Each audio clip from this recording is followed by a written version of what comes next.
જય હિન્દ મિત્રો. તો આજે આપણે ખાસ કરીને વાત કરવાની છે પોલીસ ભરતી વિશે. ઘણા બધા મિત્રોએ ફોર્મ ભરી દીધા છે. જે મિત્રોના બાકી હોય તો 23/12/25 નો છેલ્લો દિવસ છે, તો ઝડપથી એના પહેલા તમે ફોર્મ ભરી લેજો, જેથી કરીને પાછળથી કંઈ ઇસ્યુ ના થાય. બરાબર. તો આજે ખાસ વાત એ કરવાની છે કે ગઈ ભરતીમાં જે રીતે દોડ લીધી હતી, બરાબર, એ કઈ રીતે લીધી હતી અને નવી ભરતીની જે દોડ છે એ કઈ રીતે આવશે, એટલે કે કોનો વારો પહેલા આવશે, કોનો વારો પછી આવશે, કોનો વારો વચ્ચે આવશે. બરાબર. એના વિશે આપણે થોડી ચર્ચા કરવાની છે. તો ગઈ ભરતી વિશે થોડીક વાત કરી લઈએ. તો ગઈ ભરતીમાં એવું થયું હતું કે જે મિત્રોએ ફક્ત પીએસઆઈમાં ફોર્મ ભર્યા હતા, ફક્ત ને ફક્ત પીએસઆઈમાં ફોર્મ ભર્યા હતા, એ લોકોને દોડ સૌથી પહેલા આવી હતી. બરાબર.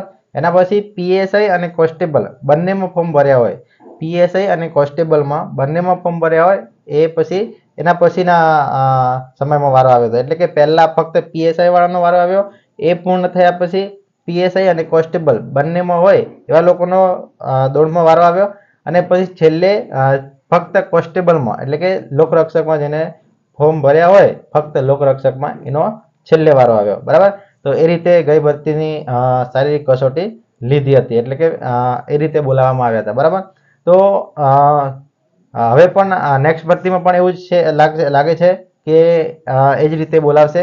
પહેલા ફક્ત પીએસઆઈ વાળાને બોલાવશે, એના પછી પીએસઆઈ અને કોન્સ્ટેબલ બંનેમાં ભર્યું હોય એવા મિત્રોને બોલાવશે, અને છેલ્લે પછી લોકરક્ષકમાં ફક્ત ભર્યું હોય એવા મિત્રોને બોલાવશે. એટલે કે ખાસ કરીને જે મિત્રો પીએસઆઈની તૈયારી કરી રહ્યા છે ફક્ત, તો એ મિત્રો માટે ખૂબ જ ઓછો સમય છે. એની શરૂઆતમાં જ દોડ આવી શકે છે. બરાબર.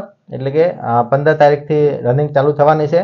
15/1/2026 ના રોજ જે રનિંગ ચાલુ થશે, તો સૌથી પહેલા પીએસઆઈ વાળાનો વારો આવશે, અને એના પછી પીએસઆઈ અને કોન્સ્ટેબલ બંને બોથ સિલેક્ટ કરી અને ફોર્મ ભર્યું હોય એમનો પણ વારો ઝડપથી આવી જશે. અને ફક્ત લોકરક્ષકમાં ફોર્મ ભર્યું હોય એમને થોડો વધારે સમય મળશે.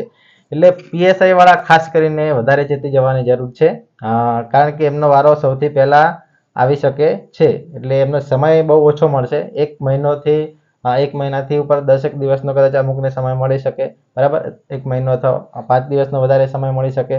પરંતુ એક જ મહિનો તમારે ગણીને ચાલવાનો છે કે મારે પીએસઆઈ માટે ફક્ત હવે 1 મહિનો બાકી છે, અને લોકરક્ષક માટે 6 મહિનાથી ઉપરનો સમય પણ મળી શકે. બરાબર. એટલે કે 10-15 દિવસનું પણ પેલું પીએસઆઈનું ગ્રાઉન્ડ ચાલી શકે. બરાબર. 10-15 દિવસ સુધી. કારણ કે ખાસ કરીને જે આખી જે ભરતી હોય છે પોલીસ કોન્સ્ટેબલની, પીએસઆઈ અને કોન્સ્ટેબલની, એ 45 થી 50 દિવસ જેટલો એની અંદર સમય લાગતો હોય છે દોડ પૂરી થવામાં. બરાબર. એટલે કે ખાસ કરીને તમને એ જણાવવાનું હતું કે પીએસઆઈ વાળા મિત્રો માટે ખાસ હવે એલર્ટ થઈ જવાની જરૂર છે, કારણ કે સૌથી પહેલા દોડ તમારી હશે. બરાબર.